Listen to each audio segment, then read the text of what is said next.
신약성경 누가복음 2장 48절에서 51절입니다. 누가복음 2장 48절에서 51절. 자, 봉독하겠습니다. 91쪽입니다. 그의 부모가 보고 놀라며 그의 어머니는 이르되 아이야 어찌하여 우리에게 이렇게 하였느냐 보라 내 아버지와 내가 근심하여 너를 찾았노라. 예수께서 이르시되 어찌하여 나를 찾으셨나이까 내가 내 아버지 집에 있어야 될 줄 알지 못하셨나이까 하시니 그 부모가 그가 하신 말씀을 깨닫지 못하더라. 예수께서 함께 내려가서 나사렛에 이르러 순종하여 받드시더라. 그 어머니는 이 모든 말을 마음에 두니라. 아멘. 하나님은 은혜를 예수 그리스도를 보내셔서 우리에게 선포해 주셨습니다. 하나님의 존재를 모르고 알았어도 하나님을 믿는 행동을 옮기지 못했던 우리의 모습입니다. 그런 우리 인생, 죄로 인하여 생로병사의 고통, 영혼의 결국 지옥에 가는 그 존재가 이제 영생으로 듣고 천국 가고 하나님의 아들 되는 거룩한 자격과 은혜를 얻은 귀한 은혜의 해가 선포된 겁니다. 그래서 예수님은 병든 자를 고치시고 귀신을 쫓아내고 성령을 우리에게 부어주시겠다 약속하셨고 또한 오순절 강림하게 하셨습니다. 예수님의 십자가는 우리에게 하나님께 나아갈 거룩한 담력을 또한 주십니다. 이런 역사가 우리 사랑하는 성도들에게도 거룩한 은혜로 선포되어지는 역사로 나타나기를 소원합니다.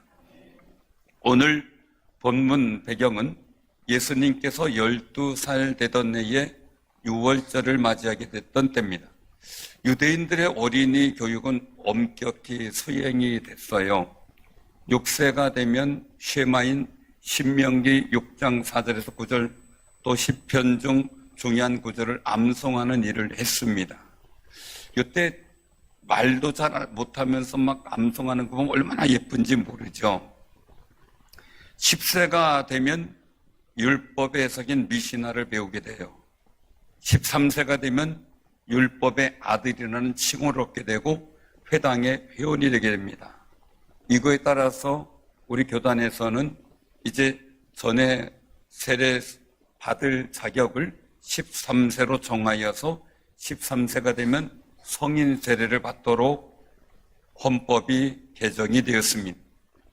이렇게 신앙을 가르치고 배우는 과정은 유대인들에게 있어서 굉장히 중요한 일이고 하나님을 알게 되고 하나님을 섬기는 거룩한 일에 어린아이까지 다 동참을 시켰습니다.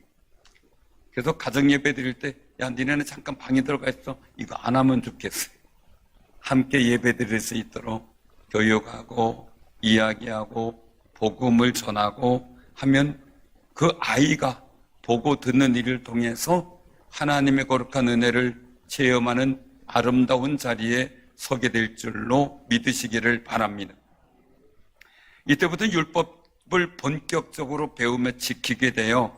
그래서 탈무드의 구전 미시나의 기록에 의하면요, 유대 소년들은 13세가 되기 전 1년이나 2년 전에 예루살렘 성전에 미리 올라가 율법의 아들이 되었을 때 취해야 될 행동을 미리 배웠어요. 그래서 예수님께서도 요셉과 마리아를 따라 유월절 절기 행사에 참여하기 위해서 예루살렘으로 가게 된 거죠. 그래서 본문 43절에 보면 그 날들을 마치고 그렇게 말씀하세요. 그 날들을 마치고. 그 날들은 유월절 행사 기간인 니산월 14일부터 21일까지 7일간의 기간을 말하고 있어요. 그래서 그 당시에 신앙의 일들은 7일간 그 절기를 지키는 내내 예루살렘에 거하며 그 절기 속에서 하나님께 예배와 번제를 드렸지요. 그런데 이게 신앙이 자꾸 약해지면서 이 예수님 당시에 보면 많은 사람이 경제적인 이유 또 다른 여러 가지 여타의 이유로 인해서 유월절 기간에 예루살렘에 오래 머무는 것을 부담스럽게 여기게 됐어요. 그래서 하루나 이틀 정도 있다가 예루살렘을 떠나 고향으로 돌아가는 사람들이 많아지게도 됐죠. 그런데 그날들을 마쳤다고 하는 것은 요셉과 마리아가 경건한 신앙과 종교적 열심을 가지고 모든 기간을 하나님 앞에 온전히 드렸다라는 말씀이 되는 겁니다. 유대인들이 이렇게 절기를 지키는 목적은 특별히 자녀들과 같이 대동하는 것은 하나님 안에 거하는, 그리고 하나님을 섬기는 거룩한 신앙을 후손들에게 전승하기 위함입니다. 그래서 6월절을 지키러 예루살렘에 올라가는 동안 예수는 요셉으로부터 평소보다 깊은 가르침을 받으며 아버지와 함께 했을 것입니다. 그런데 6월절 행사를 마치고 돌아오는 중에 중요한 사건이 발생하게 되죠. 제가 예수님을 예수라고 정하는 것은 아직 어린아이의 일들이기 때문에 그렇게 한번 칭해보는 겁니다. 부모인 요셉과 마리아는 귀향길에 올랐어요. 예수는 그대로 예루살렘에 남아 있었죠. 근데 요셉과 마리아는 그 사실을 전혀 모르고 있었다는 사실입니다. 우리가 볼 때는 어떻게 부모가 아이의 행적을 몰랐다는가, 이게 의아하게 생각이 될 수 있을 거예요. 근데 요즘 같은 경우 특별히 더 그렇잖아요. 당시 6월절 행사에서는 수많은 인파가 예루살렘으로 모여요. 그래서 함께 고향 사람들이 함께 와요. 함께.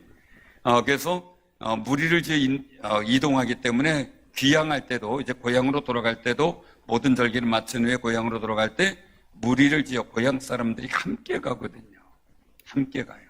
이때 아이와 여자들은 앞에서 진행해 가고, 그런 아이들은 아이 또래들끼리 놀겠죠. 여성들대로 대화 나누겠죠. 남자들은 뒤에서 멀찌감치 또 이동해 갑니다. 그러니 예수가 어느 행렬에 끼어 여행할 것이라고 같이 친척들과 또한 여러 가지 또래들과 같이 있을 거라고 예상을 하고 무심코 돌아갔을 거라는 거죠. 그래서 44절에 보면 친족과 아는 자 중에서 찼대, 그렇게 기록하고 있어요. 왜냐하면 6월절을 마치고 귀향길에 오른 행렬은 밤이 되면 각자 가족끼리 모이거든요. 가족 중심으로 한 밤을 지내게 돼요. 이때 요셉과 마리아가 예수님이 안 오는 걸 보게 되죠. 행렬 중에 있는지, 친척 중에 있는지, 아는 사람 중에 있는지, 애들과 같이 놀고 있는지 생각하고 찾았으나 만나보지 못한 거예요. 이럴 때 어떻게 해야 될까라는 거죠. 자녀 한번 잃어버려 본 경험이 있습니까?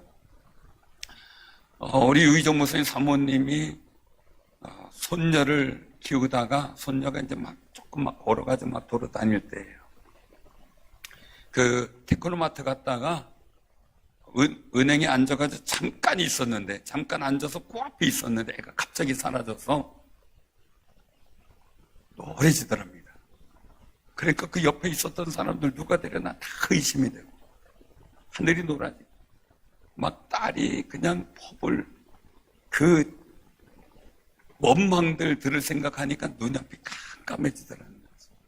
그 짧은 몇 초 엄청난 긴 시간이 되고 동서로 막 찾아다녀 봤더니 테크노마트 그 진열대 밑에 가리니까 보이지가 않는 거예요. 돌아다니니까. 나중에 찾는데 눈물이 다 나오더랍니다. 그런 심정일 거예요. 우리도 기억해야 돼요. 자녀들이 교회 갔으니 신앙생활 잘하고 있겠다 생각할 수 있어요. 그렇지만 한 번씩 가정에서 복음을 말해주며 신앙을 점검하고 기도해 줘야만 합니다. 부부가 서로 핑계대지 말고요, 자녀의 신앙 훈련을 책임지는 적극적인 자세로 세심하게 살펴볼 필요가 있겠죠. 자녀가 오랜만에 집에 왔어요. 그러면요, 그냥 반갑다 이렇게 지내는 게 아니고요, 와서 예배드리게 하고 복음을 얘기를 하고, 그리고 또한 예수 잘 믿도록 권고하는 부모의 신앙의 모습이 있어야 하는 거죠. 그냥 잘한 것은 나 닮았고 못한 것은 너 닮았다 이런 식으로 핑퐁 게임하면 안 돼요. 그래서 이 공동의 책임감을 갖고 자녀들이 주 안에 거하도록 지켜나가는 신앙생활이 되시기를 바랍니다. 우리가 예수 안에 잘 있어야 되겠죠. 이게 이제 왜 중요하냐면요, 그래서 우리가 가정에서 예배 드리는 게 너무너무 중요한 거예요. 너무너무. 이번에 대만에 선교하러 갔을 때요, 한 교회를 갔어요. 해발 1700m. 고지. 그런, 더 높죠, 산은. 근데 그 중턱이 1700m예요. 거기에 있는 교회를 방문하기 위해서 꼬불렁꼬불렁 올라가가지고 갔는데 산족들이 모이는 교회예요. 그런데 그 교회가 2022년도 아주 깔끔하게 예쁘게 젖었어요. 그 왜 젖었냐면 그 있던 집이 불탔대요. 그래서 그걸 사가지고 교회를 지은 거예요. 그 나중에 알고 봤더니 깜짝 놀란 거는요, 그 교회, 교회가 된 그 집이 50년 전에 살던 사람이 예배를 드렸던 집이래요. 근데 그게 다 까마득히 아무도 모르게 잃어버렸는데 거기에 하나님의 섭리 가운데 교회가 세워진 거예요. 깜짝 놀랐답니다. 지요 헌당 예배 드리고 나서 그 얘기를 듣고 깜짝 놀랐는데, 사랑하는 성도님들, 여러분들이 가정에서 자녀들과 같이 예배 드리는 그 현장, 정말 후에 하나님께서 어떤 복된 역사를 주실까에 대한 기대감이 생기니까 온몸이 찌릿하더라고요. 감동적이어서. 사랑하는 성도님들, 여러분들의 예배 현장이 하나님의 복된 역사를 이루는 아름다운 출발이 되시기를 바랍니다. 예수 안에 거하는 것이 얼마나 중요한지 예수님은 요한복음 15장 5절과 7절에서 말씀하셨어요. 나는 포도나무요, 너희는 가지라. 그가 내 안에, 내가 그 안에 거하면 사람이 열매를 많이 맺나니 나를 떠나서는 너희가 아무것도 할 수 없습니다. 너희가 내 안에 거하고 내 말이 너희 안에 거하면 무엇이든지 원하는 대로 구하라. 그리하면 이루리라 하고 선포하셨어요. 꼭 기억하세요. 우리가 하는 기도 뭐가 의미가 있겠습니까? 여러분들이 말하는 말 이루어진다고 제대로 생각하면서 고백한 적이 얼마나 되십니까? 나는 무익하지만 내 기도를 들으시는 하나님은 전능하십니다. 내 기도를 들으시는 주님은 나를 위해 십자가를 지신 거룩한 은혜를 선포하신 귀한 분이십니다. 그분이 우리 기도를 들으시겠다는 거고 기도하면 이루시겠다는 겁니다. 그것이 예수 안에 있는 사람들에게 있는 특권입니다. 요셉이라는 사람이 뭐 대단하겠습니까? 얼굴이 어떤지 키가 어떤지는 잘 모르겠지만 중요한 거는요, 그가 어디에 있든지 하나님이 함께 하셨고, 그가 하나님이 함께 하셔서 형통한 자가 되었고, 노예 신분으로 발려갔는데도 불구하고 애굽의 총리가 되는 거예요. 이유가 뭡니까? 다른 거 아니었어요. 야곱의 무릎에 앉아서 하나님의 이야기를 들었고, 야곱을 인도하신 하나님의 이야기를 요셉은 어려서부터 들으며 자랐습니다. 틈만 나면 얘기했을 겁니다. 그 이야기가, 그 복음이 되어 요셉의 삶을 복되게 했습니다. 자녀가 예수 안에 거하는 신앙이 제대로 세워지면 자녀의 앞길을 염려할 필요가 없습니다. 하나님께서 도와주시기 때문입니다. 저도 아이를 키울 때 사사롭게 잘못하는 것은 이해하려고 노력했습니다.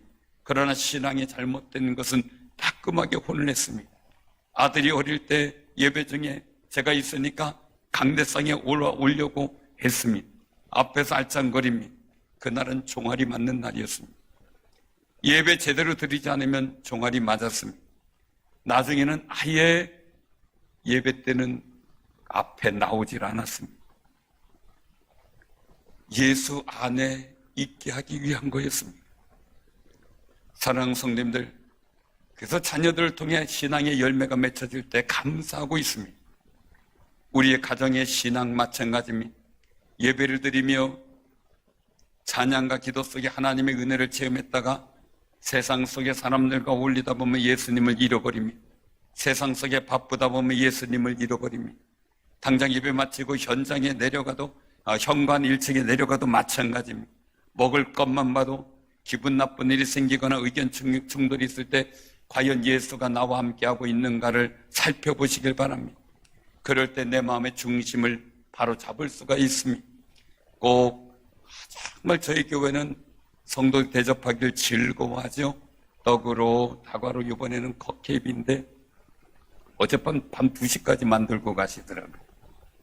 와가지고. 그런데 그 일들 속에서 꼭 한 분당 하나씩입니다. 인심 좋다고 2개 가져가도 안 됩니다. 2개 줘도 안 되고, 뒤에 분이 못 받아요. 꼭 기억하시기 바랍니다. 그것이 작다면 작고 크다면 큰데, 거기 있는 사랑과 기도는 엄청나게 큽니다. 정말 그런 귀한 마음을 갖고 우리가 예수 안에 있는가를 생각해 보고요. 하나 먹는 것도 주 안에서 생각해 볼 수 있는 아름다운 마음들이 되시길 바랍니다. 우리가 교회 생활을 왜 합니까? 신앙생활이 뭡니까? 내가 예수 안에 구하고 하나님을 섬기는 일에 대한 훈련을 하는 과정이 교회에 있는 겁니다. 그런데 일을 하다 보면 하나님을 섬기며 예수 안에 구하는 목적을 상실하는 경우를 보게 됩니다. 열심히 성실하게 사회생활 또 인간관계를 이루며 살아갑니다. 그렇지만 우리 거기서 확인을 해야 될 게 있습니다. 그래서 뭡니까? 내 안에 예수님이 계시는가? 나와 주님이 동행하고 있는가? 늘 확인하고 또 확인하는 삶이 되시길 바랍니다. 마치 내 아들이, 내 자녀가 내 옆에 있는가? 어디 다른 데로 가지 않았는가? 잘못된 일을 당하지 않았는가? 세심 있게 살피는 것처럼 주님이 나와 함께 하시기를 소망하는 간절한 신앙의 마음을 유지하시기를 바랍니다. 요셉과 마리아가 아이 예수를 잃어버렸습니다. 수소문하며 찾습니다. 사흘 후에, 즉 사흘째 되던 날 예루살렘 성전에서 예수님을 만납니다. 요셉과 마리아가 예수가 귀향행렬에 없는 것도 모른 채 예루살렘을 떠난 하루 동안의 여행, 행복할 수 있었을 겁니다. 좋을 수도 있었을지 모릅니다. 그런데 3일 동안 예수님을 찾으며 예루살렘 오는 데까지 걸린 3일이라는 시간은 지옥 같았을 겁니다. 잠시 예수님 없이 살아가는 게 행복할 수 있습니다. 그러나 후에 예수님이 없는 것을 발견한 그 순간 내 삶의 모습은 정말 힘들 수 있습니다. 마침내 그들이 예수님을 성전에서 찾습니다. 요셉과 마리아는 사흘을 허비했습니다. 그뿐인가요? 집으로 돌아가는 그 시간도 만만치 않을 겁니다. 우리 인생 예수를 잃어버린 기간 허송세월입니다. 그러므로 예수님을 마음속에 잃어버린 사람들은 속히 예수님과 함께 동행하며 살아가는 아름다운 삶이 되시길 바랍니다. 우리가 안다고 다 하는 게 아니지 않습니까? 다 모든 사람을 안다고 다 하는 게 아니죠. 모든 교인들을 다 안다고 다 하는 게 아니죠. 우리가 사랑의 감동과 기도의 감동과 거룩과 은혜의 감동은 우리 마음속에 살아 움직일 때 더 큰 아름다운 만남과 교제가 이루어지게 되는 겁니다. 우리가 하나님을 알고 있습니다. 하나님을 알고 있지만 내가 정말 하나님이 기뻐하시는 섬김이 있는가? 내가 하나님을 믿고 내가 섬기고 있다고 합니다. 정말 하나님이 기뻐하시는 방법대로 섬기는가? 그냥 나만 기뻐하는 대로 내 기쁘면 좋다 하는 식으로 나 편한 대로 신앙생활하고 있는지 점검해 봐야만 합니다. 진정한 신앙생활은 주가 기쁘시게 할 때, 주님을 영화롭게 할 때 그게 진정한 신앙의 모습이 된다는 사실을 기억하시기를 바랍니다. 유대인들은 하나님을 알았습니다. 그러나 마음을 잃어버렸기 때문에 책망을 받았습니다. 요한계시록 3장 20절에 라오디게아 교회를 향해 선포합니다. 볼지어다. 내가 문 밖에 서서 두드리노니 누구든지 내 음성을 듣고 문을 열면 내가 그에게로 들어가 그와 더불어 먹고 그는 나와 더불어 먹으리라. 지금도 우리의 마음속에 더 가까이 지내자, 더 친근히 지내자라고 주님은 우리의 마음 문을 두드리고 있습니다. 우리도 예수님을 찾아야만 합니다. 성전은 성전 구내를 가리킵니다. 성전 구역이죠. 예수는 레위지파의 제사장이 아니기 때문에 성소에 들어갈 수가 없었을 겁니다. 그가 선생들 중에 안드사라는 말씀 속에 선생들은 율법을 가리키는 랍비들을 의미합니다. 전승에 의하면 성전 경내에는 3개의 회당이 있었습니다. 하나는 이방인의 뜬 문 곁에 있는 회당, 다른 하나는 이방인 이스라엘인들을 위한 뜰 입구에 있는 회당, 마지막 하나는 안뜰의 동남부에 있는 회당이 있었고 거기서 율법을 강론했다고 합니다. 이때 랍비는 좌석에 앉아서 율법을 강론했고 가르침을 받는 사람은 땅바닥에 앉아서 강론을 듣고 그리고 이 속에서 같이 말씀을 나눈다는 겁니다. 어린 예수도 바로 이 바닥에 앉아서 말씀을 들었을 거라고 추정하고 있습니다. 중요한 것은요, 당연히 예수님도 부모님을 따라 집으로 돌아가야 했습니다.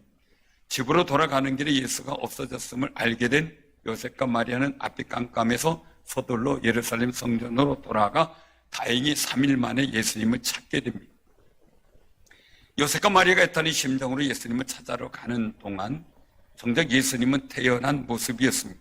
울고 있어야 될 아이가, 아니면 당황했어야 될 아이가 전통적인 유대인의 교육 방식에 따라 듣기도 하고 질문도 하는 그런 가르침을 받는 자리에 있었던 겁니다.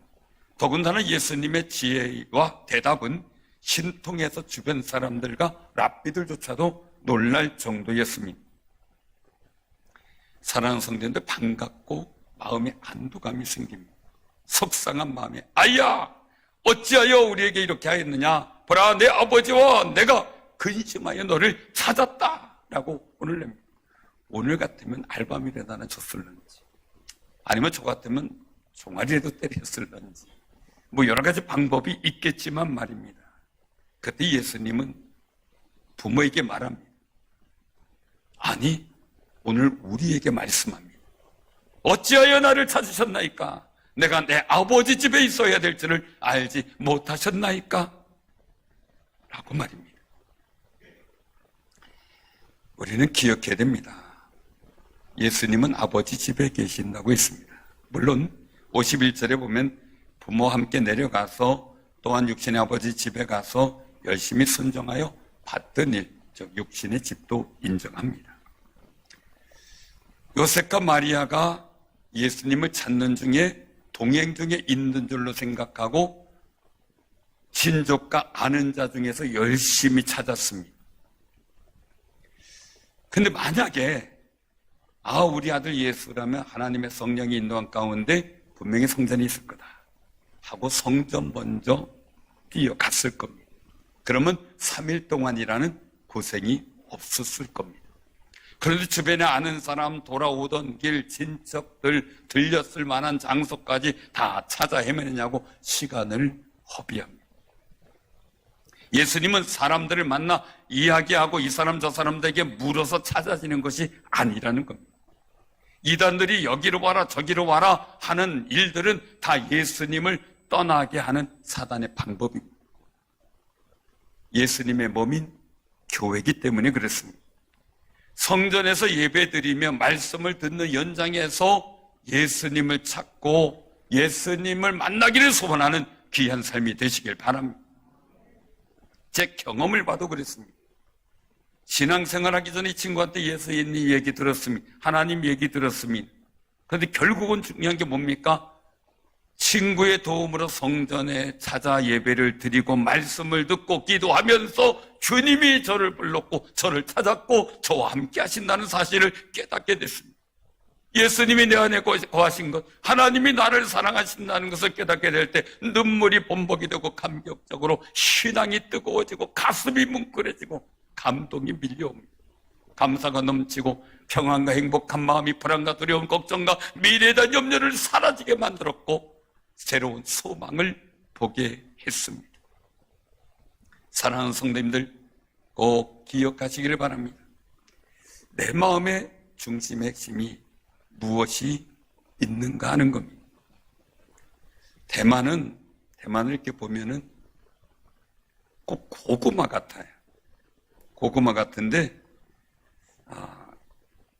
타이베이에서부터 시작되는 그 고구마 같은 일이 진행이 되는데요. 쉽지는 않더라고요. 산간 지역까지 700고지까지 다 막 올라가고 이러다가 보니까 말입니다. 그래서 제가 한번 보면서 이제 설명을 하는데, 고구마처럼 손바닥처럼 이렇게 생겼어요. 근데 이 끝에서 이 길이가 고구마 줄기가 요만큼 끝에 나와 있어요. 그래서 고구마가 딱 그렇게. 근데 그 길이가 저쪽 경상북도에서 이쪽 목포까지 그 거리의 길이만큼 이렇게 길어요.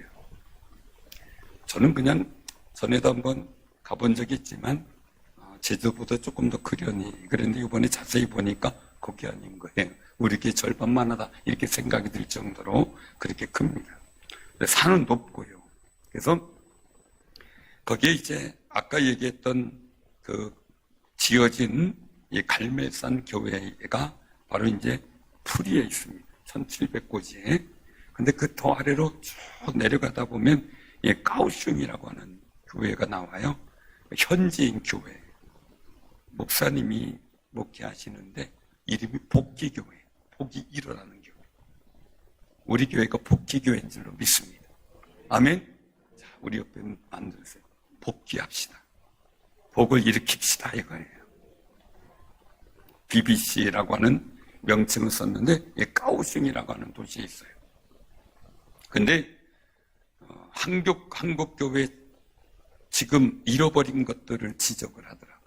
복음의, 제가 늘 강조했던 복음의 능력을 잃어버렸다. 아는 것과 행하는 게 있는데 알긴 알지만 행하지는 못하는 거죠. 그리고 중심을 잃어버렸다는 거예요.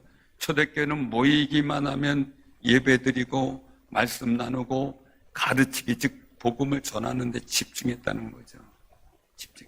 그건 다음에 또 이제 말씀을 드릴 때가 있는데 그런 일들 속에 우리가 복음을 전하는데 두려워한다는 거 왜 두려워하느냐? 주님이 내 안에 계시다는 걸 잃어버리는 거예요. 내가 능력이 있고 내가 힘이 있는 게 아니라 복음이 능력이 있고 하나님이 능력이 있는 거잖아요. 그럼 나는 전하는 책임이 있는 거죠. 역사는 성령께서 하시니까 말이에요. 그래서 심지어 글 못 들은 사람은 어떻게 전도합니까? 글을 못 읽으니까요. 그랬더니 거기에 연세 드신 분들은 그렇게 한답니다. 복음이 적혀진 전도지 가지고 잠깐 봐요. 그래가지고 이것 좀 내가 글을 몰라서 그랬는데 읽고 싶은데 모르니까 이것 좀 읽어주세요. 그런데요. 그럼 친절하게 그걸 다 읽어주다가 전도된대요. 주의 은혜예요. 제가 늘 고백하고 얘기했던 로마서 1장 16절의 말씀을 강조하는데 제가 저도 그 말씀을 알면서 제가 지금 약간 이 말씀에 대한 감동과 그리고 또한 목표에 대해서 내가 잠깐 놓치고 있었구나 하는 걸 다시 한번 깨닫게 됐어요. 내가 복음을 부끄러워하지 아니하노니 이 복음은 모든 믿는 자에게 구원을 주시는 하나님의 능력이 됨이라. 아멘. 복음을 내가 부끄러워하니 어떻게 복음을 전합니까?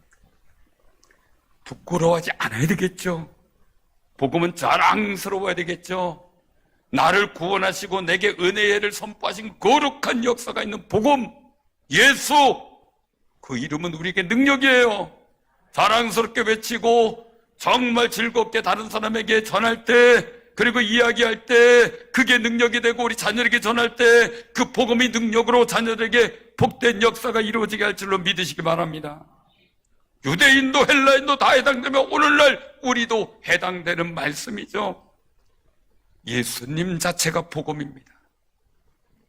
예수 십자가는 우리에게 하나님의 은혜를 선포하셨습니다. 그 목적을 이루는 복음, 즉 예수님이 그 목적을 이루십니다.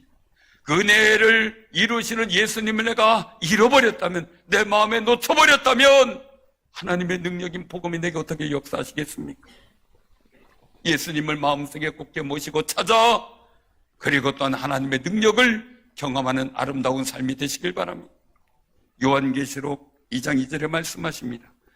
내가 내 행위와 수고와 내 인내를 알고 또 악한 자를 용납하지 아니한 것과 자칭 사도로 하되 아닌 자들을 시험하여 그의 거짓건 된 것을 내가 드러낸 것과 또 내가 참고 내 이름 위하여 견디고 게으르지 아니한 것을 아노라. 이렇게 에베소 교회는 열심히 했습니다. 수고, 인내, 이단을 척결하고 거짓된 사도 물리치고, 그리고 또한 잘못된 거짓된 진리를 분별하고 게으르지 않고 열심이고, 그런데 그 다음 말씀이 중요합니다. 그러나 너를 책망할 것이 있나니 너의 처음 사랑을 버렸느니라. 그러므로 어디서 떨어졌는지를 생각하고 회개하여 처음 행위를 가지라. 만일 그래야지 아니하고 회개하지 아니하면 내가 내게 가서 내 촛대를 그 자리에서 옮기리라. 무서운 말씀을 합니다.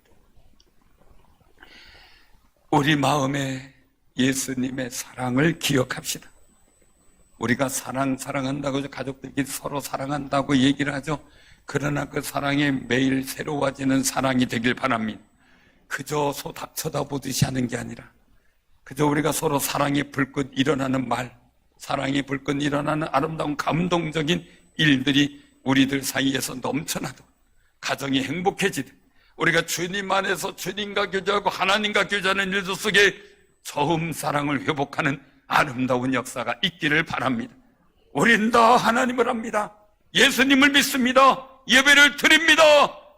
그런데 감동 없는 사랑 없는 예배가 된다면, 마음 없는 예배가 된다면 하나님은 섭섭하다는 겁니다. 요즘에 그런 얘기하죠.